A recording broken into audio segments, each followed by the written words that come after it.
রহমতের নবী বলে গেছেন, যুবকেরা আমি মুহাম্মদের উপকার করেছে, বুড়ারা আমার বিরোধিতা করেছে। ও যুবক বাবা, আজকে তোমার মোহাব্বত কেন নাই নবীর প্রতি?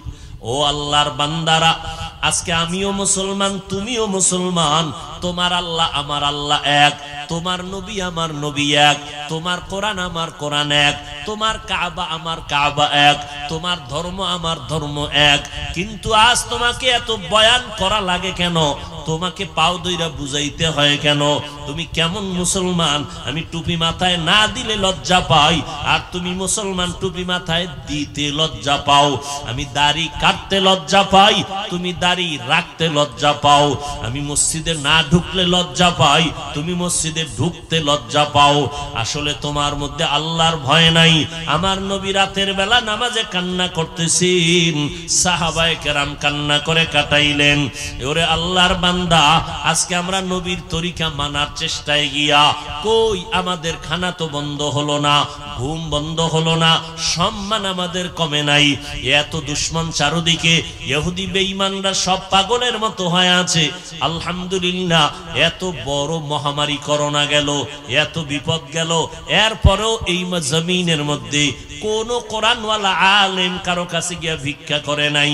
করোনায় না খাইয়ে মরে গেলাম, কিছু টাকা দাও, একজন আলেম এমন করছে? করে নাই। স্কুল বন্ধ করোনায়, কলেজ বন্ধ করোনায়, ফ্যাক্টরি বন্ধ, ট্রেন বন্ধ, দোকানপাট বন্ধ, কিন্তু একটা কোরআনের মাদ্রাসাও বন্ধ হয় নাই। এরে আল্লাহর বান্দারা, আমি কিন্তু এই কথা বলি না রে যুবক, তুমি তাবলীগ না করলে জাহান্নামে যাইবা, চরমনাই যদি না যাও জাহান্নামে যাইবা। একবারও বলি নাই। আমি পাঁচকল্লিওয়ালা তোমার বিরুদ্ধে বলি নাই। তুমি যেই কোনো টুপি দাও বা না দাও, তোমাকে হিংসাও করি না রে বাবা। আমরা 20 রাকাত তারাবি নামাজ পড়লাম, তুমি তারাবি 8 পড়ছো না পড়ছো, তোমাকে হিংসার নজরে কিছু বলি নাই। আমি কওমি মাদ্রাসার সন্তান, আমি এ কথা বলি নাই কওমি মাদ্রাসায় না পড়লে তোমার জীবন বৃথা হয়ে যাবে। ভিন্ন কোনো প্রতিষ্ঠান, আলিয়া স্কুল কলেজের বিরুদ্ধেও বলি নাই, বরং আমি সাহস দিয়ে গেলাম, ও যুবকেরা, স্কুলে পড়ো সারিও না, কলেজে আসো পড়ো, ডাক্তার হও, ইঞ্জিনিয়ার হও। আল্লাহর কাছে দোয়া করি, তবে অনুরোধ করব বেয়াদব হইবা না। তোমার আচরণে মা বাবা যেন কষ্ট না পায়, তোমার ব্যবহারে যেন আলেম কষ্ট না পায়, তোমার আচরণে যেন মুরব্বীরা কষ্ট না পায়। ডাক্তার যদি হতে চাও, আদর্শ ডাক্তার হও। ইঞ্জিনিয়ার যদি হতে চাও, আদর্শ ইঞ্জিনিয়ার হও। প্রফেসর যদি হতে চাও, আদর্শ প্রফেসর হতে চাও হইও। তবে আদর্শ প্রফেসর হইতে গেলে, প্রফেসর তো স্কুলে পড়ে হওয়া যাবে, ডাক্তার তো স্কুল কলেজে পড়ে হওয়া যাবে। আদর্শ কেমনে পাইবা? আদর্শ পাওয়ার একমাত্র ঠিকানা হলো মায়ের মোহাব্বত আর অনুমোদন নিয়ে চলা, মায়ের দোয়া। কারণ মায়ের মাধ্যমে এই জমিনে যত সন্তান হয়েছে সব ভালো মায়ের অবদানের কারণে। দুনিয়ার লাইনেও ভালো সন্তান, মায়ের অবদান। আখেরাতের লাইনেও যত ভালো সন্তান হয়েছে মায়ের অবদানের কারণে। এজন্য মাকেও বলবো, ও আম্মা জানেরা, আপনার আদর্শটা মদিনার আদর্শের সাথে লাগায়া দেন। আপনাদের এত সম্মান, আপনারা নবীদের মায়ের মতো মা, সাহাবায়ে কেরামের মায়ের মতো মা, আপনারা আলেম হাফেজে কোরআনের মায়ের মতো মা, আপনাদের এত মর্যাদা আল্লাহ দান করেছেন। আপনারা আম্মাজান আয়েশা রাদিয়াল্লাহু আনহার মতো নারী, ফাতেমা রাদিয়াল্লাহু আনহার মতো নারী, আপনারা ইসমাঈল নবীর মা হাজরা আলাইহিস সালামের মতো নারী, আপনারা ঈসা নবীর মা মারিয়াম আলাইহিস সালামের মতো নারী, আপনারা নবীর স্ত্রী খাদিজা রাদিয়াল্লাহু তাআলা আনহার মতো দামি নারী। পৃথিবীর এক শ্রেষ্ঠ নিকৃষ্ট বেঈমান ফেরাউন, এত বড় বেঈমান, আল্লাহ যার উপরে বেজার হয় কোরআনে আয়াত নাজিল করলেন। ওই ফেরাউনের ঘরে আল্লাহ তার স্ত্রীকে জান্নাতি বানায় দিলেন। নাম কি? আসিয়া। আল্লাহ তাআলা আসিয়াকে এমন ভাবে কবুল করেছেন, আল্লাহর নবী বলেন, জান্নাতের মধ্যে আমি আখিরি নবীর সাথে হাসরের ময়দানে এই আসিয়ার সাথে আমার বিবাহের বন্ধন হয়ে যাবে। এরে আম্মা জানেরা, এত বড় বেঈমান ফেরাউন, তার ঘরে থাইকেও যদি আসিয়া আল্লাহর জান্নাতি হইয়া কবরে যাইতে পারে, আপনারা কেন পারবেন না? পর্দা করবেন, স্বামীর মাল হেফাজত করবেন, সন্তানটাকে আদর্শ ডাক্তার বানাবেন, কোরআন পড়াইয়া নবীর আদর্শওয়ালা ইঞ্জিনিয়ার বানাবেন। ওই সন্তান মরিয়া গেল আপনার জন্য দোয়া করতে ভুলবে না। এরে আম্মা জান, দুনিয়াতে কয়দিন আর বাঁচবেন? ও যুবক বাবারা, ওই মায়ের দোয়া নিয়ে সামনে আগাও। মা বাবার চোখের পানি আর দোয়া ছাড়া আমি বান্দা হয়ে চেয়ারে বসতে পারি নাই। মা বাবার চোখের পানি দোয়া ছাড়া তুমি টাকার মালিক হতে পারো নাই, বাড়ি গাড়ির মালিক হতে পারো নাই। মা বাবার চোখের পানি আর দোয়া ছাড়া ও সন্তান তুমি পরীক্ষায় ভালো নাম্বার পাও নাই। অতএব এই মা বাবার দোয়া নিয়ে আগাও। ও যুবক বাবা, তোমার মতো সন্তান স্কুল কলেজে পড়িয়াও 5 বেলার নামাজ পড়ে আসে না নাই? তুমি কেন পারবা না? তোমার মতো যুবক রাস্তায় গাড়ি চালায় 1 বেলার নামাজও বাদ দেয় না, তুমি কেন পারো না? তোমার মতো যুবক নদীর মধ্যে মাছ ধরে নামাজ ছাড়ে না, তুমি কেন পারো না? তোমার মতো যুবক শ্রমিকের কাজ করে নামাজ বাদ দেয় না, তুমি কেন পারো না? ও বৃদ্ধ বাবাজিরা, আপনার মতো কত বুড়া মানুষ হাতে লাঠি নিয়া মসজিদে গিয়া 5 বেলার নামাজ পড়ে, আপনি কেন পারবেন না? ও পর্দার আড়ালের আম্মা জান, আপনার মতো কত মা এখনো পাওয়া যাবে 5 বেলার নামাজ পড়ে, স্বামীর মাল হেফাজত করে, আমানতের খেয়ানত করে না এবং কোনোদিন নামাজ ছাড়ে না, মা বাবার খেদমত করে দোয়া করে চলে, সন্তানগুলোকে আদর্শ মানুষ বানাবার মেহনত করে। আপনারা কেন পারবেন না? আজকে থেকে তওবা করে নেন, মরিয়া গেলে যাব, আর কোনোদিন আল্লাহকে বেজার করব না, মা বাবার বিরুদ্ধাচরণ করব না, ওলামায়ে কেরামের পরামর্শ নিয়া 5 বেলার নামাজ পড়ব। ও যুবক বাবারা, আল্লাহর কাছে তওবা করে নাও, মনে মনে আল্লাহকে ডাকো, হে মালিক, দুনিয়ার কষ্ট সহ্য করা যায় না। ও আল্লাহর বান্দারা, আজকে আমিও যদি তোমার মতো প্যান্ট শার্ট টাই লাগায় দাড়ি কাইটা চলতাম, কেউ আমারে বাধা দিত না। এত দাড়ির বিরুদ্ধে এত কথা, টুপির বিরুদ্ধে কত বিষোদ্গার, মাদ্রাসায় পড়ার কারণে কত বাজে কথা শুনতে হয়, এরপরেও কেন দাড়ি ফালাই না, নামাজ ছাড়ি না, বেপরদায় চলি না? একমাত্র কারণ আল্লাহর কোরআন সত্য, গুনাহগারের জন্য জাহান্নাম হবে তাও সত্য, নেক আমলওয়ালার জন্য জান্নাত তাও সত্য। অতএব গুনাহ নিয়ে কবরে যাব না। ও আল্লাহর বান্দারা, তুমিও তওবা করে নাও। সূর্যের গরম দুনিয়াতে সহ্য করা যায় না, কিয়ামতের ময়দানে কেমনে সহ্য করবা? দুনিয়াতে একটা মশার কামড় সহ্য করা যায় না, গুনাহ নিয়ে কবরে গেলে জাহান্নামের আগুন, 2 পার্শ্বের মাটির চাপ কেমন করে সহ্য করবা? আজকে থেকে তওবার পাক্কা নিয়ত করো, হায়াতের মালিক আমার আল্লাহ, ইজ্জতের মালিক আমার আল্লাহ। আজকে থেকে 1 ওয়াক্ত নামাজ ছাড়বো না, বেপরদায় চলবো না।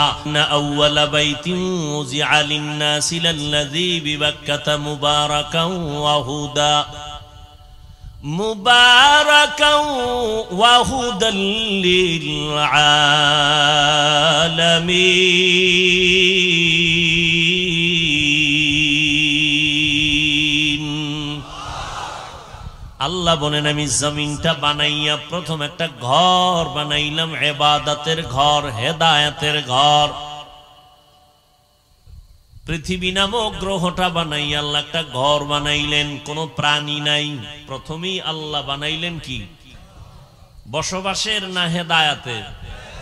ইবাদতের ঘর বানাইলেন মক্কা নগরীর মধ্যে, নাম বাইতুল্লাহ। এ ঘরের এত দাম, যেই ঘরটার দিকে বান্দা শুধু তাকায় থাকবে, কিছু বলবে না, শুধু তাকায় দেখবে আল্লাহর ঘর। আল্লাহ কয়, ফেরেশতা যতক্ষণ তাকায় থাকবে আমলনামায় অনবরত সওয়াব লিখতে থাকো। কত দামি ঘর! বলে বাইতুল্লাহর এরিয়ার মধ্যে একবার সেজদা দিবে, 1 সেজদা 1 লক্ষ সেজদার সমান। এত দামি একটা ঘর, যেই ঘরের ছাদের উপরে প্রত্যেকটা সেকেন্ডে সেকেন্ডে আল্লাহর রহমত অবতীর্ণ হয়। এই এমন একটা সুন্দর ঘর, হাজারো খুনি আসামি যদি ওই বাইতুল্লাহর আঙ্গিনায় ঢুকে পড়ে, দুনিয়ার কোন রাষ্ট্রপ্রধানের ক্ষমতা নাই তার উপরে চোখ গরম করে তাকাবে। বাইতুল্লাহর নিরাপত্তার এরিয়ায় ঢুকছে, কিচ্ছু বলা যাবে না, চোখ দিয়া তাকানো যাবে না, গরম ভাব দেখানো যাবে না। এই এরিয়ার বাইরে বের হলে মেরে ভর্তা বানায় দাও, কোনো দুঃখ নাই। বাইতুল্লাহর নিরাপত্তার সীমানায় ঢুকছে, হাজারো খুনের আসামি ঢুকলেও কিছু বলার অধিকার।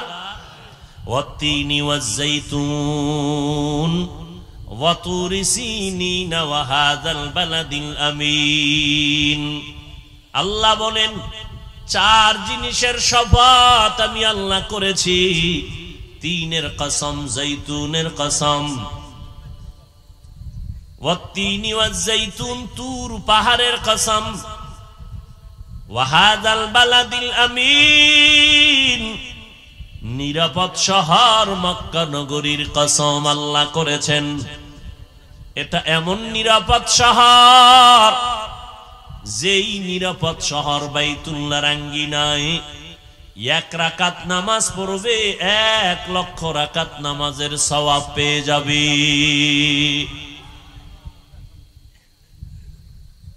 বরিশাল ভালো ভালো মসজিদ আছে না? অনেকে দেখতে আসে, আসে না? আসে না? এরকম দর্শন দেওয়ার মতো মসজিদ আছে কোথায় বলেন তো? গুটিয়া না? আচ্ছা, এখানে আইসা মানুষ ইবাদত করে না ছবি তুলে? ঠিক নি? কিয়ামতের আলামত। মসজিদ হবে বেশি, মসজিদ সুন্দর হবে বেশি, কিন্তু মানুষের অন্তর সুন্দর হবে না। বুঝেননি কিছু? ভালো করে বুঝেন। বেপর্দা নারীরা দেখতে আসে না? কোন অধিকার আছে? আল্লাহর ঘর মসজিদের এরিয়ায় বেপর্দা নারী ঢুকবে কেন আর ছবি তুলবে কেন? সরকার অর্ডার দেওয়া ছাড়া আর মদিনাওয়ালার অর্ডার ছাড়া ভিন্ন কোন কারণে ছবি উঠানো হারাম, 1000 কোটি বার হারাম, কবিরা গুনাহ। যে আপনারা মোবাইলে ছবি উঠাচ্ছেন কেন? এমনি এই বসছেন বেহেশতের বাগানে, করতেছেন কবিরা গুনার আকাম। 1000 কোটি বার হারাম। সরকার যদি বলে এই কারণে ছবি লাগবে, জায়েজ। শরীয়ত যদি বলে এই কারণে ছবি লাগবে, তুলা জায়েজ, জায়েজ। এটা বড় সওয়াবের কাজ না, হারাম না, জায়েজ। হারাম না, কিন্তু এটা উঠানো সওয়াব যে না, কোনো সওয়াব নেই। ছবি উঠানোর মধ্যে কোনো সওয়াব নাই। তবে সরকার যদি অর্ডার দেয় গুনাহ হবে না। শরীয়তের লাইনে ছবি উঠাইলে কি হবে না? গুনাহ হবে না। সওয়াব তো নাই, কি হবে না? কিন্তু এই দুই কারণ ছাড়া মনের চাহিদা পূরণে এমনি উঠানো, এটা 100% গুনাহ হবে, কবিরা গুনাহ হবে, 1000 কোটি বার গুনাহ হবে।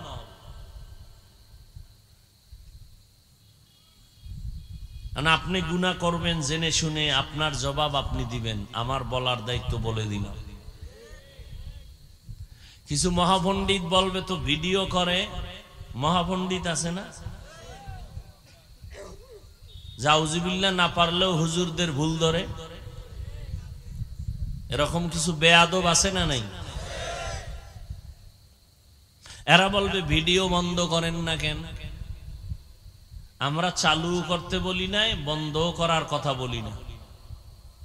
যদি এদের দ্বারা কোনো দিনের ফায়দা হয় তো ভালো, না হইলে তাদের গুনাহ হবে। আমরা এর পক্ষে কখনো বলি নাই যে এটা সওয়াবের কাজ। কিছু ফায়দা হয় এজন্য চুপ থাকি। আমার জানা মতে বহু আল্লাহর বান্দারা এই ইউটিউবের বয়ান শুনে দিনের পথে আসছে। এই কিছু ফায়দা হয় বিদায় চুপ থাকি, তার মানে এটা না যেটা সওয়াবের কাজ। আমাদের মুরব্বীরা তো স্পষ্ট এগুলো পছন্দই করেন না। আর আপনারা পাগল হয়ে যান ছবি উঠানোর জন্য। পাগল একটা ছবি, লাভ কি?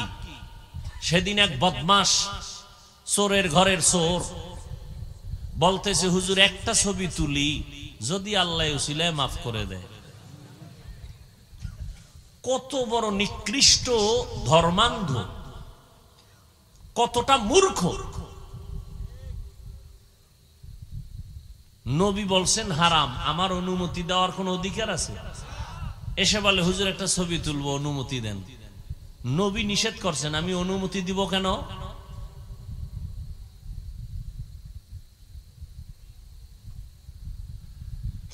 এই রোগে সবাই রোগী, এই রোগের আসামি সবাই। আল্লাহ হেদায়েত দান করুন। বলেন তো বাইতুল্লাহর দাম বেশি না হেরা পাহাড়ের গুহার দাম বেশি? কি বুঝছেন? কি বুঝছেন এতক্ষণ এই যে বললাম, কি বুঝছেন? কি হ্যাঁ, বাইতুল্লাহর সাথে হেরা পাহাড়ের কোনো তুলনাই চলে না, কোনো তুলনা নেই। বাইতুল্লাহ তো বাইতুল্লাহ,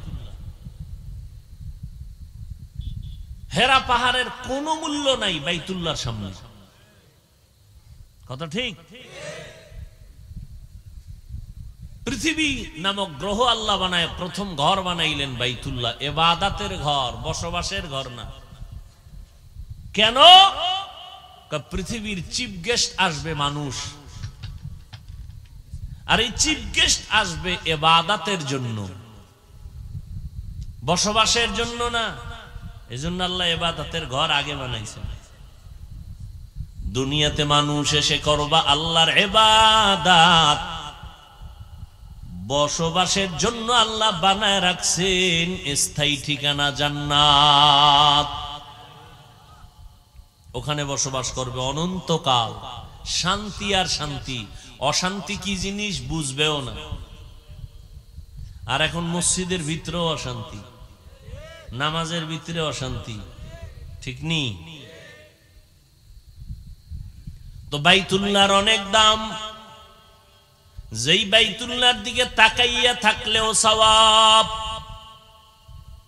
যেই বাইতুল্লাহর আঙ্গিনায় এক রাকাত নামাজ পড়লে কত সওয়াব।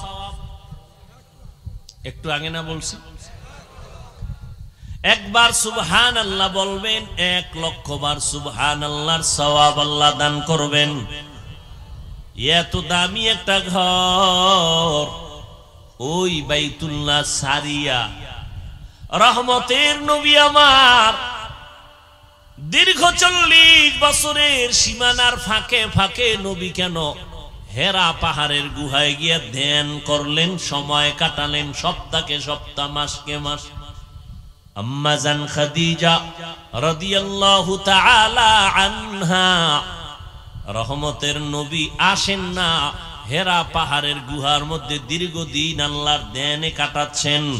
মহিলা মানুষ ওই জঙ্গল পাড়াইয়া, পাথরের পথ বানাইয়া, চূড়ায় গিয়া আম্মা জান আমার নবীর নাস্তা নিয়া পৌঁছায়া দিতেন। কেমন নবী আর কেমন বিবি!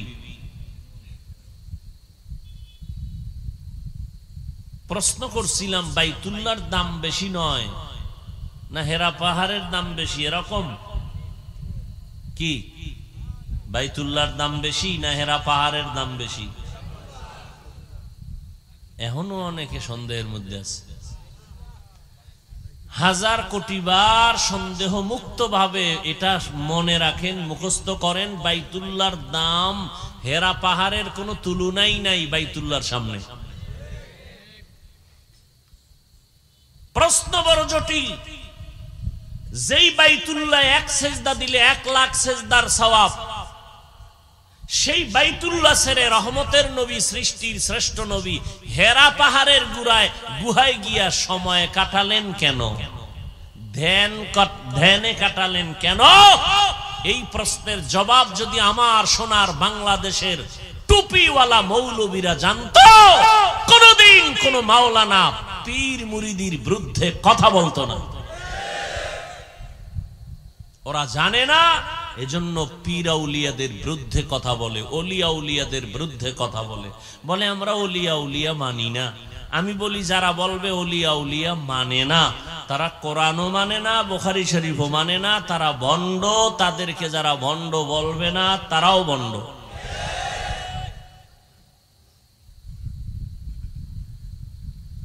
আল্লাহ, তবে পীরের নামে কিছু ভণ্ডামি চলে, এদের থেকেও সতর্ক থাকতে হবে। যেমন আহলে হক পীর মাশায়েখের বিরোধিতা করা যাবে না, তেমনি ভাবে পীরের নামে ভণ্ডদের সহযোগিতাও করা যাবে না। আমার দেশে এমনও পীর আছে আউযুবিল্লাহ পারে না, সে মুজাদ্দিদে জামান। এরম পীরও আছে। আল্লাহ হেদায়াত দান করুন। ওই পীরদের হেদায়াত চাই না, কারণ ও তো আল্লাহকে জেনে শুনেই বিরুদ্ধাচরণ করে পেটের ধান্দায়। হেদায়াত চাই উম্মতের জন্য, উম্মত যেন ওই ভণ্ডের থেকে ফিরে যায়।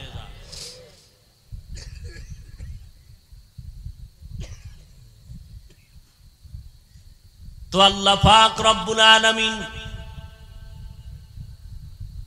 এই অক্ষরগুলো দিয়া অহংকারীদের অহংকার দমন করেছেন। ওই হেরা পাহাড়ে আল্লাহ কোরআনের আয়াত নিয়ে জিব্রাইল আমিনকে পাঠালেন। মাত্র 5টা আয়াত। ইকরা বিসমি রাব্বিকাল্লাযী খালাক, খালাকাল ইনসানা মিন আলাক, ইকরা ওয়া রাব্বুকাল আকরাম, আল্লাযী আল্লামা বিল কলম, আল্লামাল ইনসানা মা লাম ইয়ালাম। কয়টা আয়াত? মাত্র 5 আয়াত নিয়ে জিব্রাইল ঢুকছেন। এই উঠেন কেন আপনারা? আমি বক্তব্য যা দেওয়ার হয়ে গেছে, এখন আমি বয়ান করব আপনাদের অন্তরের চাহিদার উপরে। চালাকি করবেন, আমিও চালাকি করব। হাত দুইটা উঠাবো, শেষ। আর হাত নিচে নামবে না, চিল্লাইলো। হাত দুইটা যদি উঠাইয়াই ফালাই আর নিচে নামবে না, শেষ। এবছরের জন্য বিদায়। আপনার যদি দীর্ঘ টাইম বসার অভ্যাস না থাকে, খালি উঠে যাওয়ার ব্যারাম থাকে, ঢুকলেন কেন?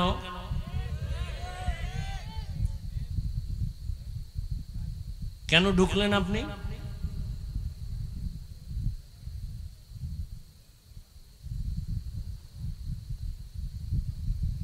রমাজান মাসটা পাইয়াও কপাল খুলতে পারলেন না? না,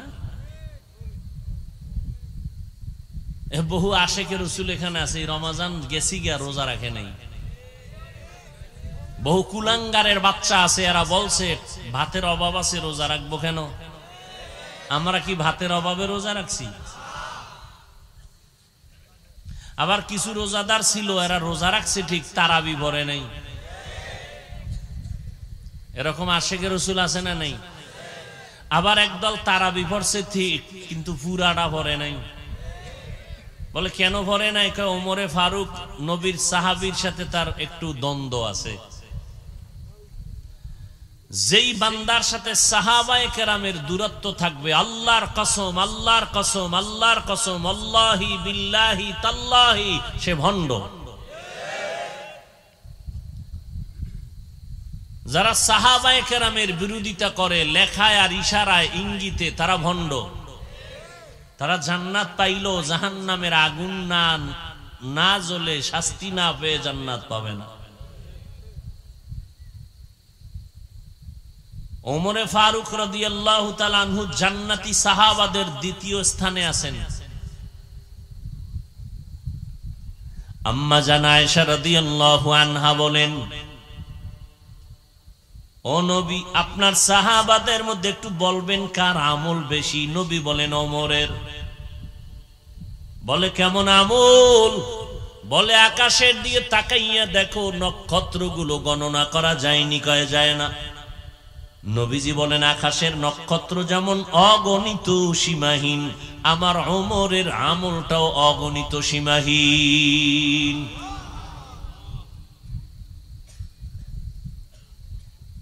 নবী বলেন লাউ কানা বাদি নাবিয়্যুন লাকানা উমার, আল্লাহ যদি আমার পরে নতুন কাউকে নবী বানাইতেন, ওমরের আল্লাহ নবী বানাইতেন। ওই ওমরকে দূরে রাইখা যারা তারাবি নিয়ে টাল বাহানা করছে এদের খবর আছে। আপনার মাজায় ব্যথা সইতে পারেন না, কষ্ট, অন্য অজুহাতে আপনি যদি তারাবি 5 রাকাত 4 রাকাত 10 রাকাত পড়িয়াও না পড়েন, বাকিটা সময় না হয়, গুনাহ হবে না। আপনার মা হসপিটালে দৌড়ায় গেছেন, কিন্তু ওমরে ফারুকের সাথে যদি দূরত্ব মনে কইরা বাদ দেন তো পিডা একটাও মাটি পড়তো না। খবর আছে, আপনি যত বড় মাস্তান হন না কেন টের পাইবেন সময় মতো কত ধানে কত চাল।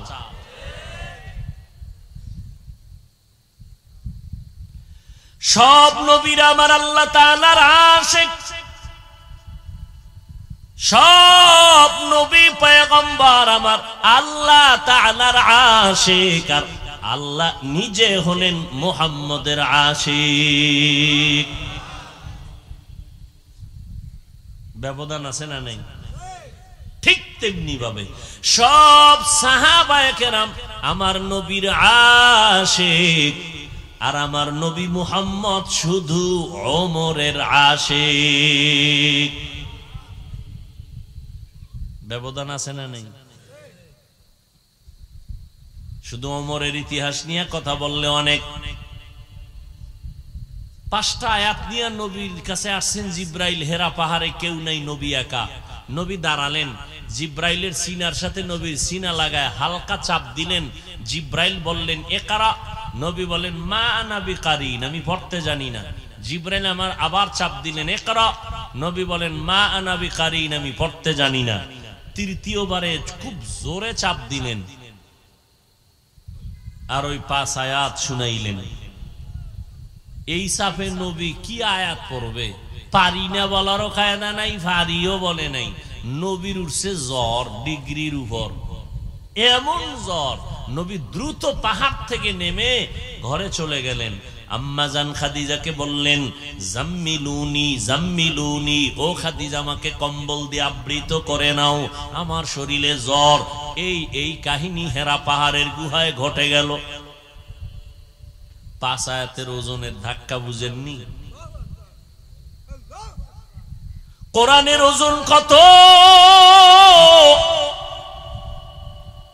মাত্র 5টা আয়াত।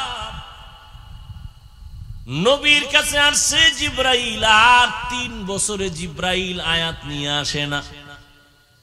নবী অসুস্থ, 3 বছর পরে নতুন করে আবার কোরআনের আয়াত নিয়ে আসছেন।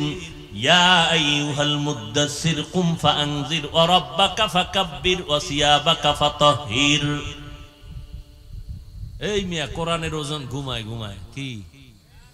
আমিও ঘুমাই। মরাডারে মারো কেন, কয় লড়ে কেন?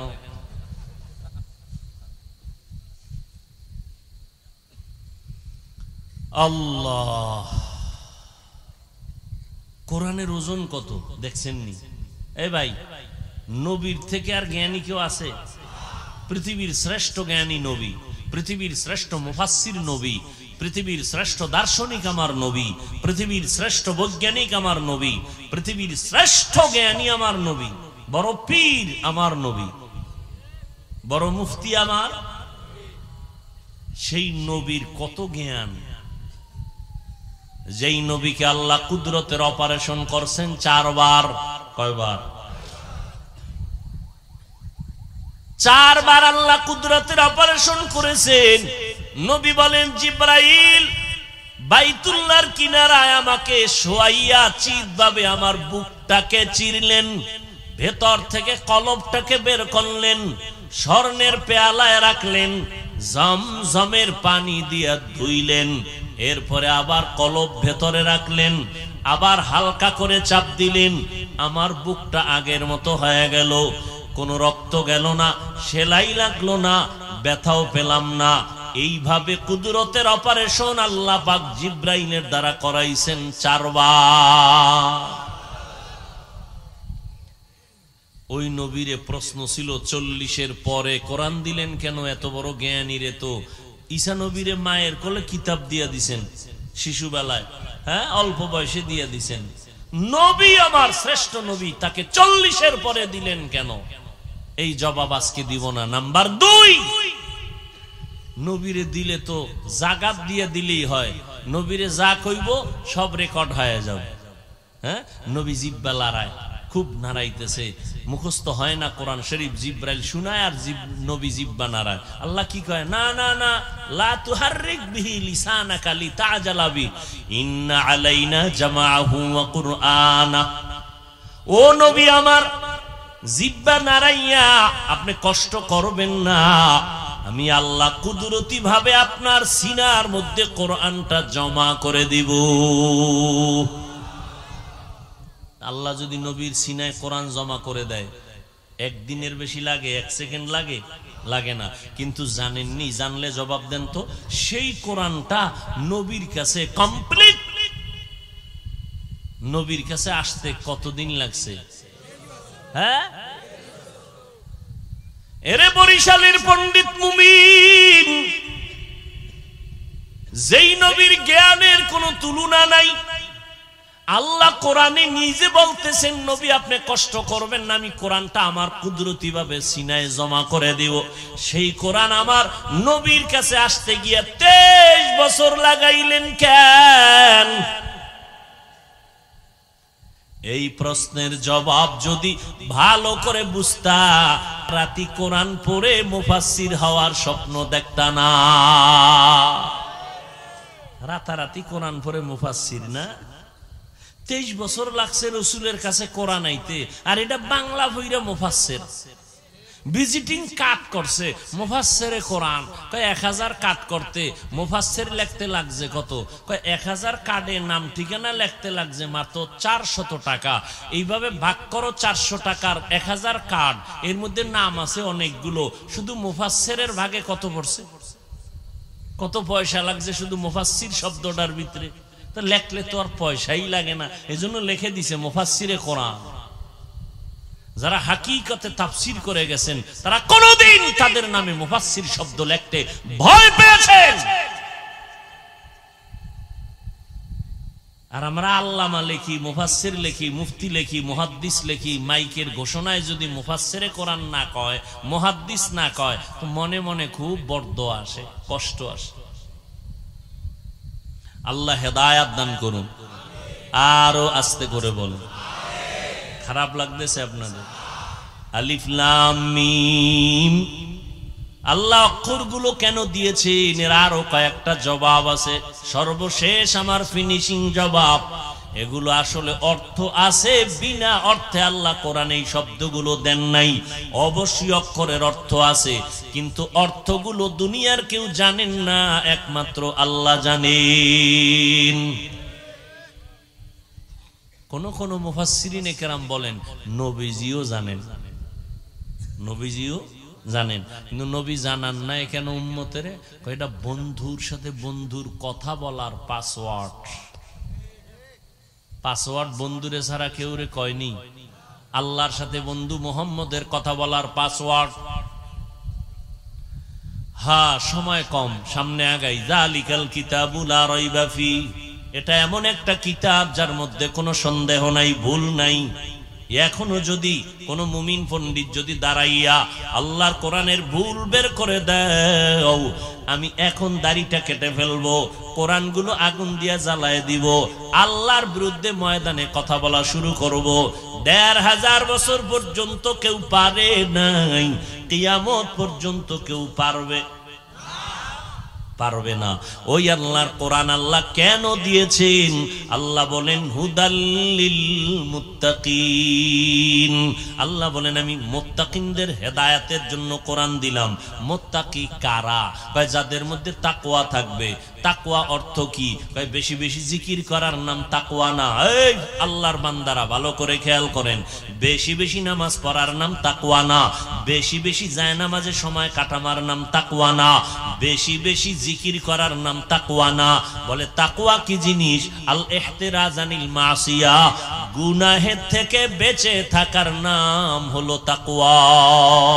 হর কে দারত খৌফে হক দর দিল মদাম, জান্নাতুল মাওয়া দেহদ রামাকাম জুজবা হাকচি জে মখাদ ইনসুজা ফজলে উআ মস্তে দরজুম লা জাহা। তাকওয়ার মূল কথা গুনাহ থেকে বেঁচে থাকা, এর নাম কি? তাকওয়া। বেশি বেশি নেক করার নাম তাকওয়া না, গুনাহ থেকে বেঁচে থাকার নাম তাকওয়া। নেক আমল করতে পারা বা না পারা নয় তো সফলতা, গুনাহ থেকে বেঁচে থাকাই হলো তাকওয়ার পূর্ণতা। নেক আমল করতে পারি আর না পারি, গুনাহ করা যাবে না, এটা হলো তাকওয়ার আসল কথা। নেক আমল করতে পারেন আর না পারেন, কি করা যাবে না? কুওয়াতেনে কি নাদারি বদমকুন বরওজুদে খদসাতম্বে হাদমকুন। আল্লাহ বলেন আমি কোরআন দিলাম হেদায়েতের জন্য। বলে কাদের হেদায়াত? বলে মুত্তাকিনদের জন্য হেদায়াত। মুত্তাকি কারা? যাদের মধ্যে তাকওয়া আছে। তাকওয়া মানে আল্লাহর ভয়। আল্লাহর ভয়ের ব্যাখ্যা হলো গুনাহ করবে না, নেক আমল করতে পারা বা না পারা কোনো আশ্চর্য কিছু না, গুনাহ থেকে বেঁচে থাকাই হলো তাকওয়া। তাহলে মুত্তাকি কারা? যারা গুনাহ, বলেন বলেন। আচ্ছা, যারা গুনাহ করে না তারা মুত্তাকি। তারা কি? তারা কি হেদায়েতের উপরে আছে না নাই? আছে। আল্লাহ কি বলেন? আমি কোরআন দিলাম মুত্তাকিনদের হেদায়েতের জন্য। আরে মুত্তাকিনরা তো এমনিই হেদায়েতের উপরে আছে, কোরআন শরীফ আবার কিসের হেদায়েত করবে মুত্তাকিনদেরকে? মুত্তাকিনরা তো গুনাহ থেকে এমনিই বেঁচে আছে, গুনাহ থেকে বেঁচে থাকার কারণেই তো তাদের নাম মুত্তাকিন। তারা তো হেদায়েতের উপরেই আছে, আবার কোরআন কিসের হেদায়েত করবে মুত্তাকিনদেরকে? এর দুই জবাব। এক নাম্বার জবাব হলো আল্লাহ পাক বলেন আমি আল্লাহ মুত্তাকিনদের হাতে ধইরা জান্নাত পর্যন্ত পৌঁছানোর ব্যবস্থা করে দিব কোরআনের মাধ্যমে। নাম্বার দুই, বান্দার গুনাহমুক্ত জীবনেও যদি চলে, কিন্তু ভয় থেকে খালি না। ভয় লাগে, ভয় লাগে কখন জানি লাইনচ্যুত হইয়া যায়। হতে পারে না? পারে না? বড় বড়রাও কিন্তু লাইনচ্যুত হয়ে গেছেন, হেদায়েতের উপর থেকে ফসকে পড়ে গেছেন, হেদায়েতের লাইন থেকে ছিটকে পড়ে গেছেন। আল্লাহ কয় কোরআন আমি নাজিল করলাম মুত্তাকিনদের হেদায়েতের জন্য, অর্থাৎ যারা কোরআনটারে আঁকড়াইয়া ধরবে আমি আল্লাহ তাকওয়া মুত্তাকিনদের জন্য হেদায়েতের উপরে চলাটার ইস্তেকামাতের মাকাম দান করব। তারা পড়ে যাওয়ার ভয় থাকবে না যদি কোরআন ধরে রাখে, কোরআনের হেদায়েতকে মেনে চলে। হুদাল্লিল মুত্তাকিন। এখন আল্লাহর ভয় যাদের মধ্যে আছে তারা গুনাহ করবে না। এখানে যত মানুষ আপনারা বসছেন সবার মধ্যে তাকওয়া আছে। আমি যদি একজন একজন বলি সবাই বলবে আমাদের ভেতরে আল্লাহর ভয় আছে। অথচ এখানে এমনও মানুষ বসছেন আজকে ফজরের নামাজ পড়ে নাই, জোহর পড়ে নাই, আসর পড়ে নাই, মাগরিব পড়ে নাই, এশা পড়ে নাই। নাই? সেও বলে আমি আল্লাহকে ভয় করি। যাদের দাড়ি নেই তারা বলে আল্লাহকে ভয় করি। যারা বেপরদায় চলে তারাও বলে আল্লাহকে ভয় করি। যারা নেশা পান করে তারাও বলে আমি আল্লাহকে ভয় করি। আমি যদি বলি ওই লোকটা আল্লাহরে ভয় করে, এই লোকটা করে না, তো একটা ফিডাফিডি বাজবে নি? বলে তুমি বলার কে? আমি দাড়ি কামাইলেও কি না কামাইলেও কি, তুমি বলার কে? আমার মধ্যে তাকওয়া নাই। আল্লাহ কয় তুমি হুদা কইয়া ঝগড়া লাগায় না, আমি আল্লাহ কোরআনেই কিছু নিদর্শন দিয়া দিলাম, এটি বয়ান করে শোনাও। আল্লাহ বয়ান করে শুনাইতেছেন। আসলে বুঝবা কার মধ্যে আল্লাহর ভয় আছে, তাকওয়া আছে। যার মধ্যে 6টা গুণ আছে তার মধ্যে প্রমাণ হবে আল্লাহর ভয় আছে, তাকওয়া আছে। যার মধ্যে 6টা গুণ নাই তার মধ্যে তাকওয়া নাই। 1 নাম্বার গুণ হুদাল্লিল মুত্তাকিন আল্লাযীনা ইউমিনুনা বিল গায়ব ওয়া ইউকিমুনাস সালাহ ওয়া মিম্মা রাযাকনাহুম ইউনফিকুন ওয়াল্লাযীনা ইউমিনুনা বিমা উনজিলা ইলাইকা ওয়া মা উনজিলা মিন ক্বাবলিক ওয়া বিল আখিরাতি হুম ইউকিনুন। 6টা গুণ যার মধ্যে আছে তাদের মধ্যে তাকওয়া আছে। ঘোষণা কার? এই যে 6 গুণওয়ালারা তাকওয়া পাইল, এরা মুত্তাকি হয়ে গেল, এদের পুরস্কারও আছে দুনিয়াতে 6টা, আখিরাতে 2টা। মুত্তাকি কাকে বলবে? যার মধ্যে কয় গুণ পাওয়া যাবে বলেন? এদের আবার দুনিয়াতে পুরস্কার 6টা, আখিরাতে 2টা। আখিরাতের প্রথম পুরস্কার বিনা হিসাবে জান্নাত। আরো আস্তে করে বলেন। আখিরাতে মুত্তাকিনদের প্রথম পুরস্কার বিনা হিসাবে জান্নাত। দ্বিতীয় পুরস্কার পর্দা ছাড়া ডাইরেক্ট আমার আল্লাহর সাথে হবে তার মুলাকাত।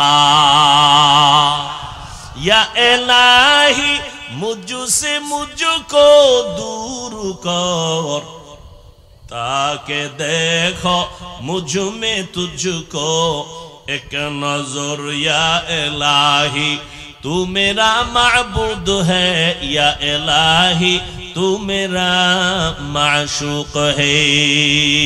मुत्ताकिनদের 6 গুণ, 6 গুণওয়ালা যদি হতে পারে দুনিয়াতে পুরস্কার 6টা, আখিরাতে 2টা। 1 নাম্বার গুণ হলো আল্লাহ তাআলা বলেন ইউমিনুনা বিল গায়ব, গায়বের মালিক আমার আল্লাহ, এই কথার উপরে বিশ্বাস রাখবে। আল্লাহ যেই কুদরতের ইলমের দ্বারা গায়েব জানেন, এইভাবে গায়ব আর কেউ জানে না। জানে গায়বের মালিক কে? قل لا يعلم من في السماوات والأرض الغيب إلا الله। হে নবী আপনি বলে দেন, আসমানের বাসিন্দারা গায়েব জানে না, জমিনের বাসিন্দারা গায়েব জানে না, একমাত্র কে জানেন? একমাত্র আল্লাহ জানেন। ও নবীর আশিক, এটা ঈমান বিশ্বাস রাখতে হবে। অদৃশ্যের গায়েবের মালিক আমার আল্লাহ। আল্লাহ যেই সিস্টেমে গায়েব জানেন, এই সিস্টেমে দুনিয়ার কোনো মাখলুক গায়েব জানে না। যদি কেউ মনে মনে ভাবে হ্যাঁ জানে, ভাবার নাম, মনে করার নাম শিরিক। যারা মনে করবে তাদের নাম মুশরিক। আল্লাহ বলেন আমাইয়ুশরিক বিল্লাহ ফাকাদ হারামাল্লাহু আলাইহিল জান্নাহ, যারা শিরিকের গুনাহ করবে তাদের জন্য জান্নাত হারাম। মুত্তাকিনদের 6 গুণের প্রথম গুণ অন্তরে বিশ্বাস রাখো, গায়েবের মালিক কেউ না, একমাত্র আল্লাহ জানেন। কোন পীর গায়েব জানেনি, কোন মুফতি গায়েব জানেনি, কোন নবী গায়েব জানেনি, কেউ জানে না। কে জানেন? এটা আমাদের বড় এক ঈমানের অংশ। মুত্তাকিনদের দ্বিতীয় গুণ হলো ওয়ায়ুকিমুনাস সালাহ, নামাজ কায়েম করা।